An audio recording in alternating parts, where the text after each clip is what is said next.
안녕하세요. 저는 공대를 졸업하고 지금은 둘째를 임신해서 태교에 집중하고 있는 40대 여자입니다.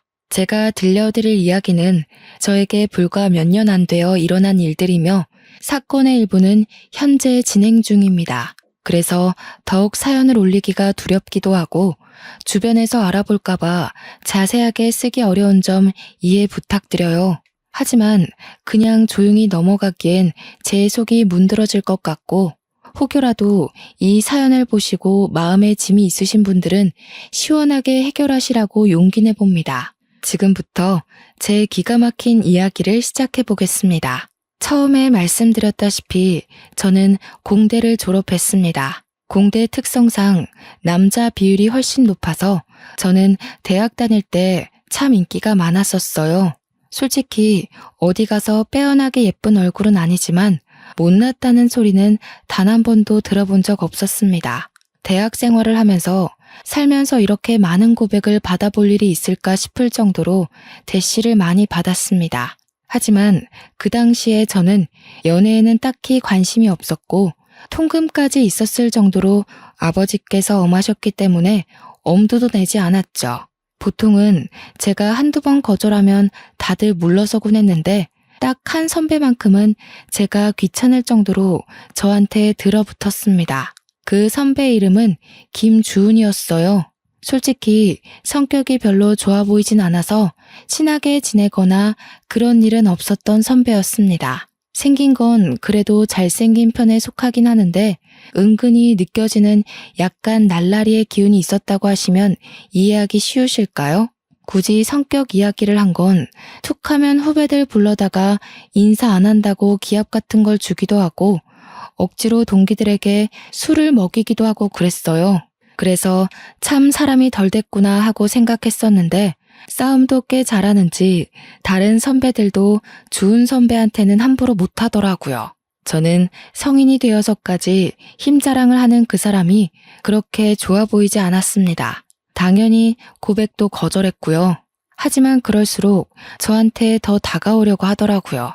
공강인데도 굳이 저를 보려고 학교에 찾아와서 학식을 같이 먹자고 한다거나 아니면 저는 카페인을 마시면 밤에 잠을 못 자서 코코아도 입에 안 대는 사람인데 아메리카노를 불쑥 내민다거나 정말 제가 기함을 토했던 것은 제가 집에 갈 때 몰래 쫓아와서 저희 집 앞에서 서성이고 있는 걸 저희 아버지께서 보시고는 강도인 줄 알고 경찰에 신고를 했던 사건 때문이었어요.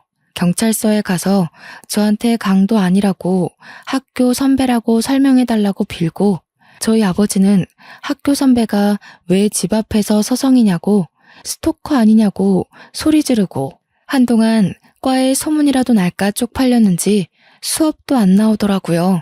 저는 결국 주은 선배에게 딱 잘라서 너무나도 불편하다고 이야기했고 저의 정색이 조금 멋쩍었는지 주은 선배도 제게 사과했고요. 제가 싫다고 몇 번이나 말했는데 선배가 자꾸 이런 식으로 행동하니까 소문도 이상하게 나고 따돌림도 당하고 왜 제 입장은 하나도 생각 안 해요? 선배가 그런 식으로 행동하니까 제가 더 선배를 싫어하는 거예요.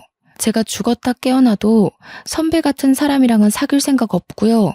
선배랑 저랑은 아예 결이 다른 사람이라고요. 제 말에 충격이었는지 주은 선배는 기분 나쁘다는 표정을 지었고 뭐라고 더 말하려는데 저는 휙 돌아서 그 자리를 피했습니다. 그 뒤로 정말 마주칠 일 없게 수업을 잘 들었고 1학년을 마치고 종강 파티를 하게 되었어요. 솔직히 그 자리에 별로 가고 싶진 않았지만 선배들도 모두 빠지지 말고 참석하라고 몇 번이나 주의를 줬기에 어쩔 수 없이 갔습니다. 저는 평소에 술을 잘 먹지 않는 사람이에요. 아버지가 무섭기도 하고 술에 취해서 흐트러지는 모습을 남에게 보여주는 것도 매우 싫어하고요. 그래서 깔짝깔짝 마시는 척만 하고 있었는데 선배들이 집요하게 저를 물고 늘어지더라고요. 자리를 피하려고 잠시 화장실에 갔다 오니 잔이 가득 채워져 있었어요. 그러더니 주은 선배와 그 옆에 있던 무리들이 저한테 원샷을 하라고 강요하더라고요. 평소 같으면 주은 선배가 제 편을 들어줬던지라 마시지 않아도 되었지만 선배까지 합세해서 마시라고 다들 저만 바라보고 있으니 안 마실 수가 없었어요. 결국 벌컥벌컥 원샷을 했고 제가 그렇게 주량이 약한 사람도 아니고 평범하게 소주 반 병까지는 마실 수 있는데도 맥주 한 잔에 넉다운이 되어버렸습니다. 기억이 하나도 없어요. 정말 드문드문 나는 기억도 하나 없이 그대로 필름이 끊겼고 눈을 떠보니 처음 보는 이상한 무늬의 천장이 보였습니다. 속이 울렁울렁하고 토할 것 같아서 화장실에 가려고 이불을 걷었는데 적나라한 제 몸이 그대로 보였습니다. 거기다가 이불 너머로 보이는 남자의 팔에 저를 소리를 꽥 지르고 말았죠. 주은 선배였어요. 제가 꽥 지른 소리에 잠이 깼는지 저한테 벌레라도 봤냐고 하더라고요. 선배, 이게 어떻게 된 거예요? 왜 선배랑 제가 어딘지 모르는 방 안에 있어요? 여기 어디예요? 어디긴 어디야. 모텔이지.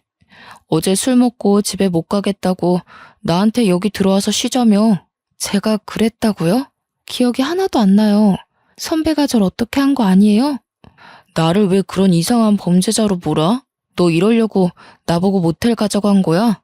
와, 너 무섭네. 이런 식으로 한 건 했다 이거야 지금? 그게 다 무슨 소리예요? 네가 지금 나한테 덤터기 씌우잖아. 나는 네가 오자고 끌고 와서 온 거야. 마치 제가 선배를 끌고 왔다는 듯이 말하면서 기억이 안 난다는 저에게 발뺌하는 거냐고. 이런 식으로 합의금이라도 받으려고 하냐면서 소리를 고래고래 지르더라고요. 저는 정말 억울해 미칠 것 같았습니다. 어제 내가 고백했더니 좋다며, 사귀자며. 술 취해서 그런 거니? 술 깼더니 다 모르고 싶어서 지금 날 범죄자 취급하는 거야? 합의하에 한 거야. 저는 휴대폰을 챙겨서 제대로 씻지도 않고 바로 모텔을 뛰쳐나왔어요. 경찰서 앞에서 서성이다가 용기를 내서 들어갔고요. 경찰관에게 아무래도 밤새 안 좋은 일을 당한 것 같으니 검사를 받고 싶다고 했고 산부인과에 가서 진단서를 끊어오라고 하더라고요. 밤새 집에도 들어오지 않고 연락도 되지 않는 딸을 찾는 아버지께서 계속해서 전화를 걸어왔지만 그게 문제가 아니었기 때문에 병원으로 갔습니다. 하지만 아주 청청병력 같은 소리를 들었어요. 제가 반항을 한 흔적이 어디에도 남아있지 않다는 거예요. 동행한 여성 경찰관님께서 증거 없이 기억도 없이 신고를 하게 되면 무고죄가 성립될 수 있으니 다시 한번 생각해 보라고 했습니다. 저는 망연자실한 상태로 집으로 돌아왔고 아주 호되게 혼이 났습니다. 그렇게 다음 학기를 기다리며 겨울방학을 보내고 있는데 정말 하늘도 무심하시지 생리가 끊긴 거예요. 저는 벌벌 떨면서 임신 테스트기를 했고 정확하게 두 줄이 뜨는 걸 보고 기절할 뻔했습니다. 저는 가족들에게 알리지 않고 주은 선배에게 먼저 연락을 했어요. 선배, 저 좀 만나요. 그래, 우리 만나서 오해를 좀 풀자. 저는 주은 선배를 동네 카페에서 기다렸고 30분이 지나서야 헐레벌떡 선배가 도착했습니다.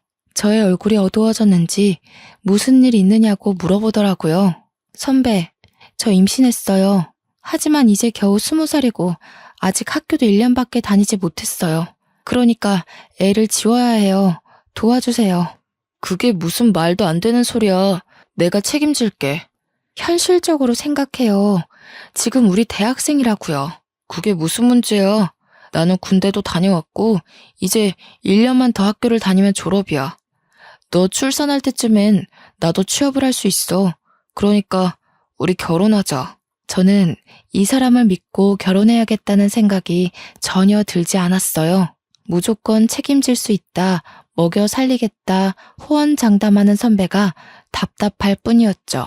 계획도 전혀 없고 그렇다고 집안이 넉넉한 것도 아니고 선배나 저나 그저 부모님께 손 벌려 학교를 다니는 그런 어린애였을 뿐인걸요. 하지만 선배는 쇳불도 당김에 빼랬다면서 그 자리에서 바로 저희 집으로 갔어요. 당연히 오랜만에 외출한 딸이 남자를 하나 덜컥 데려왔으니 저희 집도 난리가 났죠. 거기다가 주은 선배가 아무런 준비도 안 됐는데 다짜고짜 제가 임신한 사실을 알렸어요. 제가 미경이 남자친구입니다. 미경이가 임신을 해서 저희 결혼하겠습니다. 20살밖에 안 된 딸이 임신을 했다니 그것도 밤이고 낮이고 하루 종일 해코지는 당하지 않을까 금이야 오기야 했던 딸이 임신이라니. 저희 어머니는 뒷목을 잡고 주저앉으셨고 아버지는 화가 나서 선배를 발로 찼어요. 선배는 그런 수모를 당하는 와중에도 꿋꿋하게 결혼을 해달라고 버티고 있었습니다.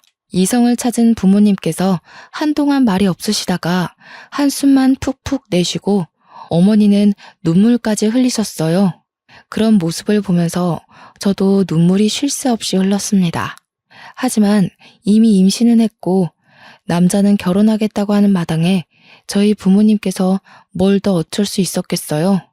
저에게 후회하지 않겠느냐 물었고 저는 아무런 대답도 못했습니다. 솔직히 후회할 것 같았어요. 하지만 잉태한 새 생명을 지우자니 그것도 못하겠더라고요. 결국 저는 학교에 휴학기를 내고 결혼과 출산을 준비했습니다. 산부인과에 가니 임신 5주 차라고 하더라고요. 아이의 심장 소리는 2주 뒤에는 들을 수 있을 거라면서 작은 점이 찍힌 초음파를 보여주는데 또 눈물이 나더라고요. 제가 산부인과를 가든 어딜 가든 제 옆에 꼭 붙어서 저희 부모님께 계속 손에 물 한 방울 묻지 않게 잘해주겠다고 당당하게 말하는 선배가 그제서야 조금 든든해졌어요. 꼭 행복하게 해줄 거라면서 저를 보고 씩 웃는데 그 모습이 조금 멋져 보이긴 하더라고요. 아직 학생의 신분이고 더군다나 어린 나이에 혼전 임신해서 결혼한다는 사실이 조금 부끄러워서 결혼식은 따로 올리지 않았습니다. 혼인신고만 올리고서 선배가 살고 있던 원룸에서 신혼살림을 시작하게 되었어요.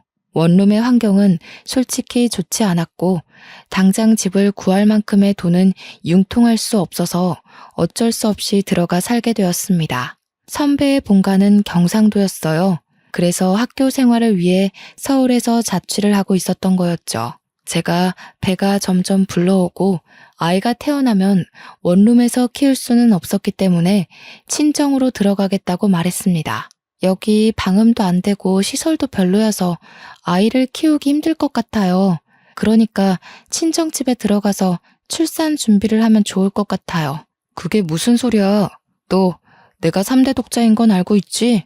친정 들어가서 출산 준비한다고 하면 우리 엄마 뒤로 넘어간다. 그러지 말고 나는 여기서 졸업할 때까지만 공부 마치고 돌아갈 테니까 너는 우리 본가에 가 있어. 친정이 코앞인데 굳이 경상도에 있는 시댁에 들어가라고요? 너는 이제 출가 외인이잖아. 거기다가 3대 독자의 씨를 품었는데 당연한 거 아니야? 그리고 나 학교 졸업하면 어차피 우리 고향 쪽으로 취직하려고 했어. 내가 우리 부모님 안 모시고 살면 누가 모셔? 그리고 우리 엄마가 시집살이 시킬 사람도 아니니까 편하게 내 집이다 생각하고 가 있어. 저는 정말 내키지 않았지만 이미 시댁과도 말이 다 끝난 상태였는지 시어머니께서 제게 연락이 왔어요. 아가 언제 오니? 미리 집도 다 정리해 두었단다. 짐부터 먼저 내려보내든가 어른들 너무 오래 기다리게 하는 거 아니다. 저는 그 말에 어쩔 수 없이 친정의 좋은 말로 포장해서 경상도에 홀로 내려가게 되었습니다. 만삭의 몸을 하고 내려가니 처음에는 너무나도 잘해주셨어요. 여기가 천국이다 싶을 정도로 먹고 싶은 거 다 해주시고 어머님이 식당을 운영하셔서 그런지 정말 손맛이 좋았습니다. 저는 오길 잘했다 할 정도로 편안하게 지내다가 무사히 출산을 했고 조리원까지 잘 갔다가 왔습니다. 저희 부모님께서도 그 사이에 2번 다녀가셨고요. 떡두꺼비 같은 아들을 낳아오자 시댁에서는 경사가 따로 없다면서 잔치까지 열어주셨어요. 출산하느라 고생했다면서 값비싼 가방도 하나 사주셨고요. 저는 처음이 조금 어긋나긴 했지만 결과적으로는 아주 좋은 집안에 시집왔다고 생각했습니다. 하지만 그것도 아주 잠깐이었죠. 제 몸조리가 끝나갈 때쯤 시어머니께서 틈만 나면 저를 식당으로 불려다가 일을 시키셨어요. 처음에는 갑자기 직원이 일을 관둬서 도와달라, 손님이 많아서 손이 모자르다, 알바가 휴가 갔다 이런 이유였지만 나중에는 이유 없이 불러 일을 시키셨죠. 처음에는 한두 시간만 아이를 업고 일을 하면 됐는데 나중에는 대여섯 시간씩 저를 부려먹더라고요. 남편은 제게 3개월만 있으면 내려간다고 했지만 저는 그 시간이 너무나도 지옥 같았어요. 하루는 삭신이 쑤셔서 도저히 못하겠다고 하니 시어머니께서 제게 욕을 한 사발 붓는 거예요. 저는 깜짝 놀랐습니다. 살면서 그런 욕을 들어본 게 처음이었어요. 사투리를 팍팍 썩어가면서 얼마나 찰지게 욕을 하던지. 제가 진짜 너무 놀라서 아무 말도 못하고 멍하니 듣고만 있었다니까요. 아무짝에도 쓸모가 없는 년. 네가 아들이 아니라 딸을 낳았으면 아주 내쫓아버리는 건데. 어머님, 저한테 왜 그런 식으로 말씀하세요? 그동안 네가 우리 4대 독자를 임신하고 있었으니까 못 부려먹었지. 나 때는 애 낳고 다 밥 깔고 일하고 그랬어. 시대가 어느 시대인데 아직도 그런 소리를 하셔요. 어마마? 시대가 무슨 소용이야? 시애매가 일하라고 하면 냅다 엎드리고 일하는 거지. 애기 안고 도대체 찌개를 왜 못 날려? 서울 깍쟁이는 이래서 안 된다고 혀를 끌끌 차셨죠. 저는 성취하는 몸으로 다리가 퉁퉁 붓는 것을 느껴가면서 일을 했습니다. 조금만 버티라던 남편은 주말에 내려오지도 않았어요. 저는 학교 선배들과 동기들에게 잘 지냈느냐면서 안부 연락을 하면서 혹시 주은 선배는 학교 생활 잘하느냐고 물어봤죠. 학교 사람들은 제가 남편과 결혼해서 아이를 낳는다는 사실을 아예 모르고 있을 거라 생각했어요. 제가 아무에게도 말 안 했거든요. 주은 선배? 선배야 뭐 늘 잘 있지. 맨날 술 먹고 놀러 다니고 진짜 저러고서 어떻게 졸업하나 싶다. 논문을 쓰느라 바빠서 못 내려오겠다던 남편은 맨날 술 먹고 놀고 있다고 하더라고요. 그때 느낀 배신감이란. 역시 사람은 화장실 들어갈 때랑 나올 때랑 다르다고 하더니 틀린 말 하나 없었어요. 근데 미경이 너도 참 걱정이 많겠다. 나? 갑자기 왜? 너 주은 선배 애 낳았다며. 학교에 소문 쫙 났어. 뭐 필요한 건 없어? 야, 아무리 그래도 나한테 말은 했어야지. 얌전한 고양이가 부뚜막에 먼저 올라간다더니 언제 임신까지 한 거야? 저는 머리통을 망치로 한 대 맞은 것 같은 기분이 들었습니다. 솔직히 아무도 몰랐으면 하는 바람이 컸거든요. 일단 20살에 임신을 했다는 것도 좀 그랬고요. 제가 그렇게 피했던 남편이랑 결국 결혼까지 했다는 것도 좀 부끄러웠고요. 저는 대꾸하지 않고 나중에 연락하겠다고 하고 전화를 끊었습니다. 그러자 동기한테 문자가 오더라고요. 읽을까 말까 하다가 문자 메시지함을 딱 열었는데 정말 속이 상했죠. 근데 주은 선배 솔직히 너무 별론 거 알지? 너에 대해서도 안 좋게 이야기하고 다니더라. 그래도 내가 너랑 친한 동기라서 전해주는 건데 아무리 도도한 여자라도 잡아뜨리면 그만이라고. 선배들이랑 이야기하는 거 들었어. 아무튼 이미 결혼도 했고 아이도 낳았으니 내가 오지랖 부리는 게 맞긴 하지만 너도 현명하게 잘 결정하길 바랄게. 정말 결혼한 지 1년도 되지 않았는데 이런 소리를 들으니까 너무 속이 상했어요. 방 안에 웅크리고 엉엉 울어버렸습니다. 그러자 집에서 곡소리가 난다면서 시어머니께서 문을 벌컥 열고 들어와 울 시간 있으면 빨래라도 하라고 하더라고요. 정말 도망치고 싶었습니다. 바로 남편에게 전화를 걸었습니다. 학교에서 도대체 무슨 말을 하고 다니는 거예요? 무슨 소리야. 내가 무슨 소리를 뭐라고 다녔는데. 논문 쓰느라 바빠. 어제도 술 먹고 놀았다면서요. 내가 다 들었어요. 너 동기들 시켜서 나 감시하고 다니니? 진짜 무섭다. 감시라뇨? 동기들이 나한테 현명한 선택을 하래요. 나에 대해서 안 좋게 말하고 다닌다면서요. 아무리 도도해봤자 잡아뜨리면 그만이라고 그렇게 말하고 다닌다면서요. 와, 어떤 새끼가 바로 일렀지? 야, 어차피 너 내 애도 낳았고 우리 혼인신고도 해서 정식 부부잖아. 이제 와서 네가 할 수 있는 현명한 선택이 뭔데? 우리 엄마가 전화해서 그러더라. 너 요즘 몸 아프다고 식당 일도 안 돕는다며? 자고로 시집 왔으면 시댁 살림에 제대로 신경 쓰고 살아야지. 가서 식당 일도 척척 도와드리고 빨래랑 설거지도 좀 하고 그래야 이쁨을 받을 거 아냐. 네가 나한테 시집 와서 잘한 게 뭐가 있어? 아들 낳은 거? 그것도 내 씨가 좋은 거지. 네가 잘한 게 아니라. 맞지? 저는 남편과 통화가 끝나자마자 친정아버지께 전화를 걸었어요. 오랜만에 딸에게 전화가 와서 신나게 전화를 받으신 아버지께서 딸이 엉엉 울고 있으니 무슨 일이냐며 당장 말하라고 하시더라고요. 지금 남편이 제게 한 말, 시어머니께서 제게 한 행동을 모조리 다 일렀습니다. 아버지는 짐부터 싸놓고 기다리라고 하셨어요. 당장 내려가겠다면서 저를 끌고 갈 테니 4시간 정도 걸릴 거라고 어머니와 함께 가겠다고 하시더라고요. 저는 울면서 빨리 와달라고 했고 전화를 끊자마자 재빨리 짐을 챙겼습니다. 아이가 먹을 분유와 우유병, 기저귀도 넉넉하게 챙기고 방 안에서 꼼짝 않고 아버지를 기다렸어요. 4시간하고도 30분이 더 지나자 밖이 소란스러웠고 저희 부모님께서 도착하셨다는 걸 알게 되었습니다. 저는 황급히 뛰쳐나가 아이부터 어머니께 안겨드렸어요. 시어머니는 이게 다 무슨 일이냐면서 어이없어 하셨고요. 우리 애 당장 데려가겠습니다. 밑도 끝도 없이 잘해주겠다는 말에 고민하면서 시집을 보낸 건데 이게 다 무슨 짓입니까? 아니, 내가 뭘 어쨌다고 우리 집 와서 이런 소란을 피우십니까? 사돈어른. 사돈이라고 하지도 마시오. 우리 귀한 딸 데려다가 밭일이 뭐 어쩌고 어째요? 거기다가 식당 일까지 하라 그랬다고요? 욕도 하고. 우리 집 식구가 되었으니 같이 돕고 살자는 거죠. 그리고 아이는 왜 데려가려고 그래? 우리 집 4대 독자야. 절대 못 줘. 애가 물건입니까? 주고 말고 하게. 애는 엄마랑 있어야죠.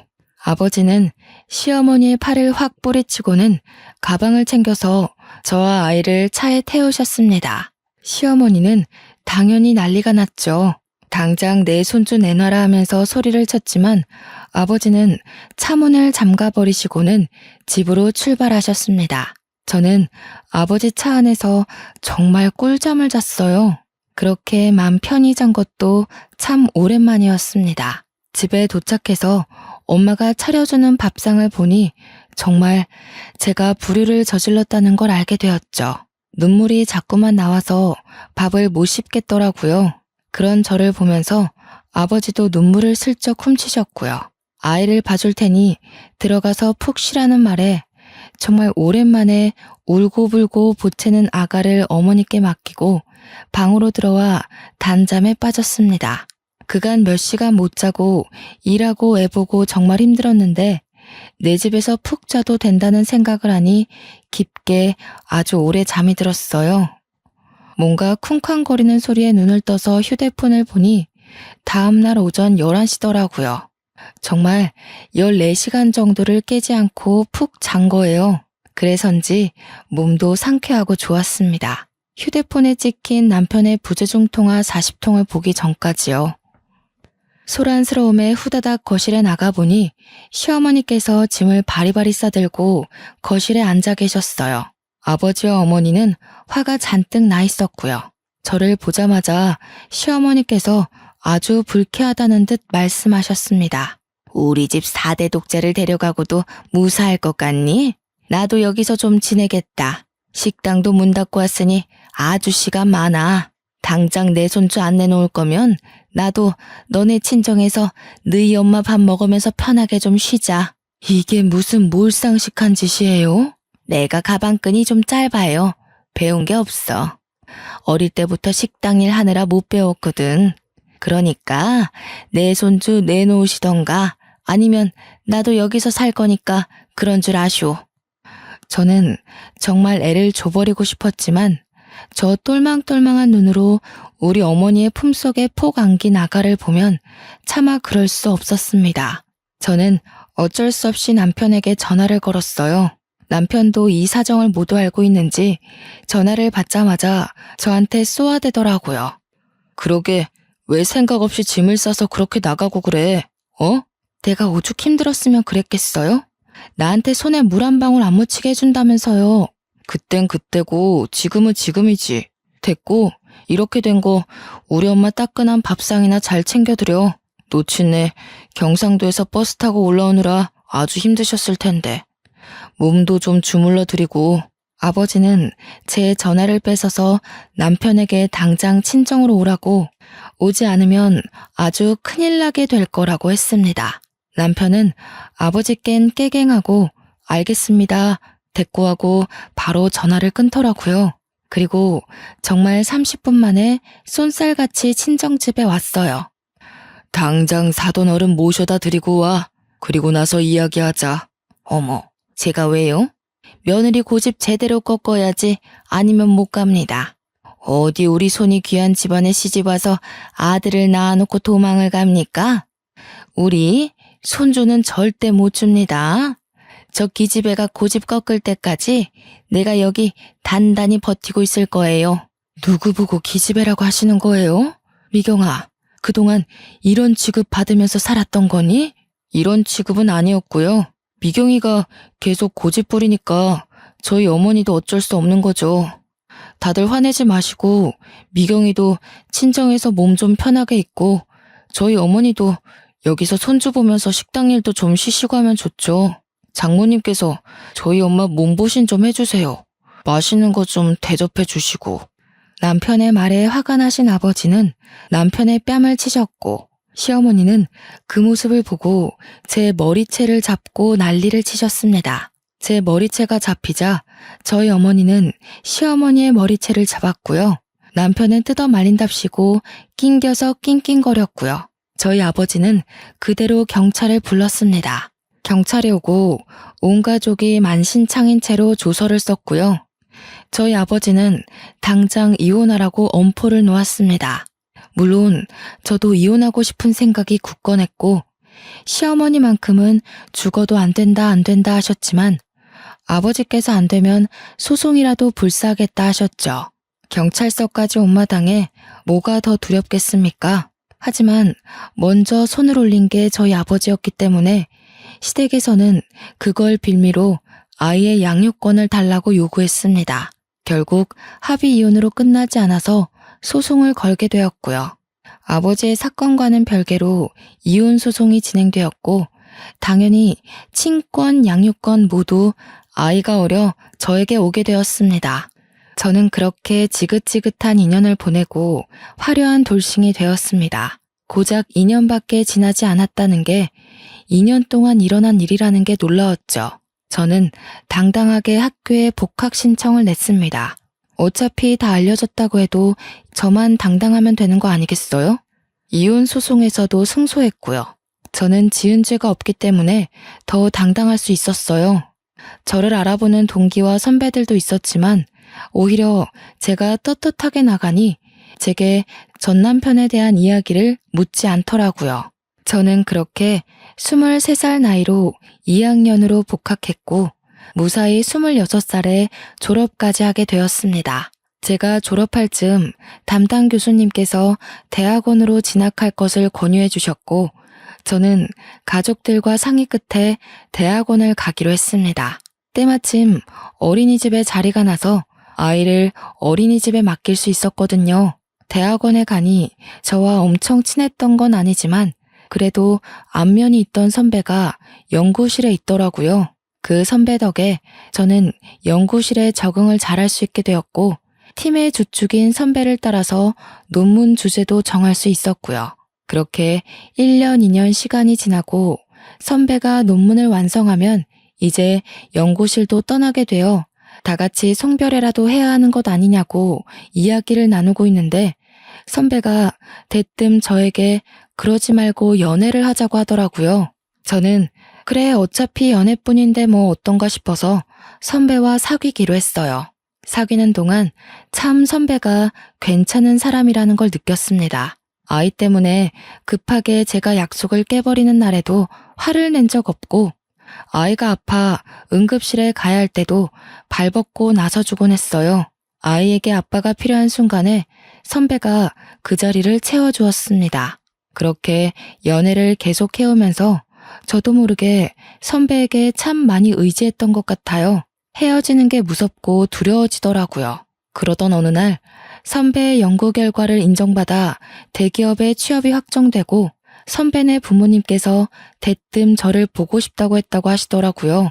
연애만 하자더니 나이도 이제 30 중반을 넘겼으니까 집에서 궁금하신가 봐. 저 또한 30을 넘긴 나이였고 저희 집에서도 은근히 남자 없느냐고 물어보던 와중이라 믿져야 본전이다 싶어서 만나보겠다고 했습니다. 솔직히 긴장 안 했다면 거짓말이죠. 과일 바구니까지 사서 투피스 쫙 빼입고 선배네 집을 방문했어요. 아니, 왜 이제 왔어? 너무 잘 왔어. 어떤 사람인지 궁금했는데 딱 내가 예상한 대로야. 안녕하세요. 이미경이라고 합니다. 얘기 많이 들었어요. 일단 밥 먹읍시다. 정성스럽게 차려진 밥을 먹고 제가 사온 과일을 다 같이 나눠 먹고 있는데 아주 고민하시더니 선배네 부모님께서 제게 넌지시 물어보셨어요. 아기가 벌써 초등학생이라고 들었는데 아무래도 아이가 더 크기 전에 재혼을 해야 아이랑 사이도 틀어지지 않고 더 돈독해지지 않을까? 우리들이 그렇게 꽉 막힌 사람들은 아니라서.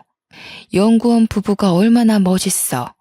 신혼집도 서울에다가 해줄 수 있고. 그쵸 여보? 아유 말 맞다나. 결혼만 한다고 하면 내가 가진 저 강남 아파트 명의 바로 돌려줄 수 있지. 명의도 내가 통 크게 반반 해줄 수 있어요. 다음에는 아이도 한번 데려오면 좋겠는데 내가 할아버지 되는 거 아니야? 저는 너무나도 당황스러웠습니다. 분명 선배는 결혼 생각 없는 것 같았는데 저는 의문이 가득한 눈으로 선배를 보니 모른 척하며 제 손을 꽉 잡더라고요. 전 남편처럼 말로만 잘하겠다, 호강시켜주겠다 하는 것보다 더 마음으로 느껴지는 든든함이 있었어요. 저는 그렇게 다시 한번 결혼을 하게 되었습니다. 이번에는 드레스도 제대로 입어보자면서 결혼식 준비를 단단히 했고 웨딩 촬영도 아주 이쁘게 찍었고요. 소식을 들은 전 남편이 결혼식에 깽판 치러 오겠다면서 동기들에게 고래고래 선포를 했다고 하더라고요. 저는 솔직히 너무나도 겁이 났지만 대형 로펌을 운영하고 계신 시부모님께서는 걱정 말라고 변호사 부부의 무서움을 보여주겠다고 싱글벙글이시더라고요. 그렇게 결혼식 당일이 되었고 전 남편의 흔적은 찾아볼 수도 없었습니다. 선배와 저는 신혼여행을 가고 나서야 진짜로 전 남편이 결혼식장에 왔었다는 이야기를 들었어요. 동기가 전해주더라고요. 아니, 나는 진짜 그런 뻔뻔한 인간 처음 봤다. 그 인간 학점 말아먹고 결국 취직 안 돼서 아직도 백수로 산다고 하던데? 거기다가 결혼식 와서는 깽판을 논내 만에 하더니 갑자기 저승사자라도 본 듯 헐레벌떡 도망치더라? 어이가 없었어. 아무튼 결혼 축하해. 저는 신혼여행을 다녀와서 남편과 아이와 함께 셋이 깨복는 신혼을 보냈어요. 혹여라도 둘만의 시간이 필요할까 시부모님께서는 저희 아이를 데리고 놀러도 다녀오시고 로펌에 초대해서 구경도 시켜주시고 정말 너무 감사하게 아낌없이 사랑을 주셨습니다. 하루는 급하게 시아버지께서 서류가 필요하다고 로펌에 좀 가져다 달라고 하셨어요. 너무 미안해하면서 말씀하시길래 괜찮다고 서류를 확인하고 바로 로펌으로 달려갔습니다. 아버님의 사무실 문을 딱 여는데 웬 모자가 무릎을 꿇고 빌고 있더라고요. 그 뒷모습이 익숙해서 누구지 하는 와중에 아버님께서 저를 부르셨습니다. 우리 며느리 왔어. 서류는 여기다가 주고 잠시 게스트룸에 기다려줄 수 있겠니? 정 변호사, 경비원 불러서 이분들 좀 밖으로 모셔다 드리게나. 여기서 와 이러셔도 아무 소용 없습니다. 저희 의뢰인께서는 강경하시고 소송을 취하할 생각 없으십니다. 제발 한 번만 살려주세요. 제가 여기서 이런 소송에 휘말리게 되면. 저는 그 익숙한 소리에 남자의 얼굴을 들여다보니 전 남편이지 뭐예요. 옆에 무릎을 같이 꿇고 있었던 건 전 시어머니였습니다. 아니, 네가 여기 어떻게? 예, 잘됐다. 우리 아들 좀 살려주라. 네가 여기 변호사님이랑 잘 아는 사이니? 응? 저희 며느리입니다만 어떻게 아는 사이니? 예전에 말씀드렸던 제 전남편이에요. 결국은 무슨 죄를 지었는지는 몰라도 여기서 이렇게 만나게 되네. 다 오해란다. 우리 아들 착한 앤 거 너도 잘 알잖니. 억울하게 누명을 써서 뭐 술잔에 수면제를 타서 나쁜 짓 하고 그러래 아닌 거 너도 잘 알지? 어떤 몹쓸 꽃뱀이 우리 아들 가지고 한탕하려고 그런 누명을 씌워서 고소를 했지 뭐냐. 술에 수면제를 탔다고요? 그래.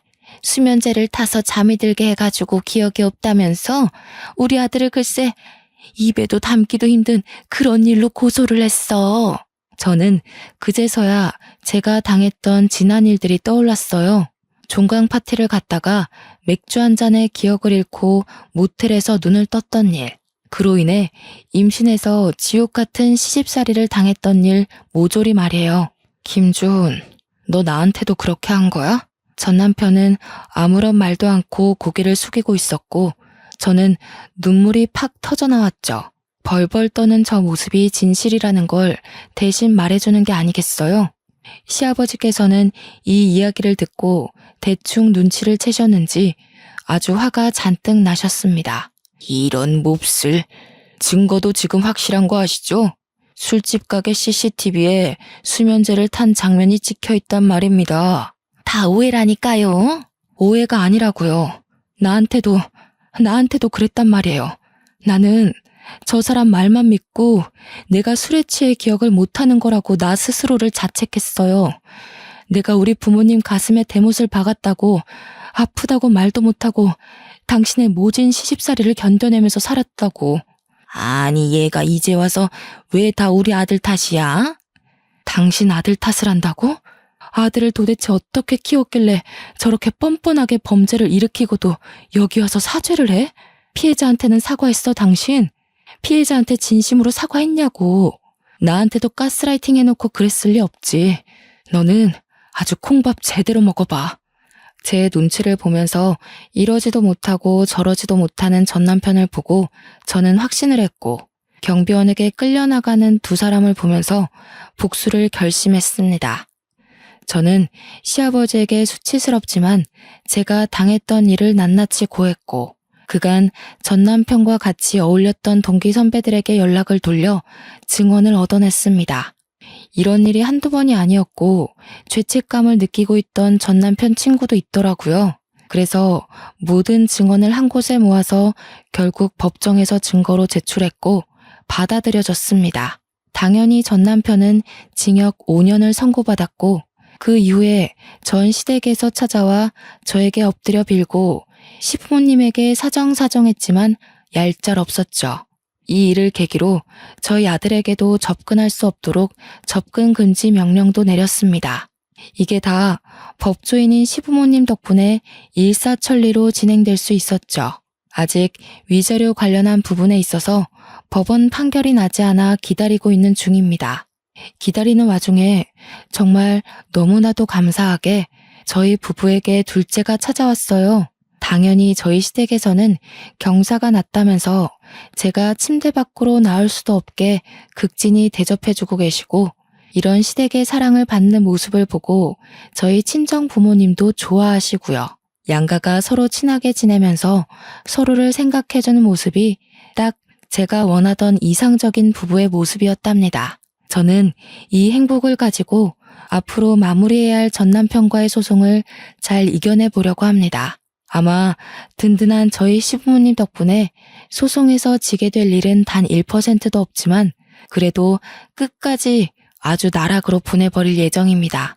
5년형을 받고도 반성을 하고 있는지 어쩐지 전 시어머니께서 매번 그렇게 면회를 간다고 하시더라고요.